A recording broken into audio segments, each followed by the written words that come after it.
సంగారెడ్డి జిల్లా కిస్టారెడ్డిపేట మైత్రి విల్లాస్లోని లక్ష్మీ గర్ల్స్ హాస్టల్లో spike camera కలకలం రేపుతోంది. ఓ చార్జర్లో స్పైక్ కెమెరాను గుర్తించిన అమ్మాయిలు అమీన్పూర్ పోలీసులకు ఫిర్యాదు చేశారు.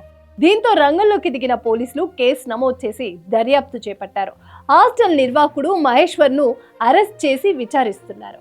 ఇప్పటి వరకు 3 స్పైక్ కెమెరాలు చిప్ను స్వాధీనం చేసుకుని వాటిలోని డేటాను పరిశీలిస్తున్నారు.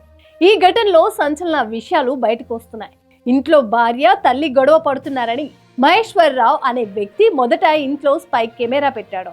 అనంతరం ఎవరెవరు ఏం చేస్తున్నారో తెలుసుకునేందుకు అమెజాన్లో ఓ కెమెరాను కొనుగోలు చేసి హాస్టల్ కిచెన్లో సీక్రెట్ కెమెరా పెట్టాడు. అంతటితో ఆగకుండా ఎవరికీ తెలియకుండా అమ్మాయిల రూమ్లోనూ కెమెరాలను పెట్టినట్లు పోలీసులు గుర్తించారు. అయితే గతంలో కూడా ఇలాంటి సీక్రెట్ కెమెరాలు పెట్టాడా అనే అనుమానాలు వ్యక్తమవుతున్నాయి. అన్ని కోణాల్లోనూ పోలీసులు విచారణ చేస్తున్నారు.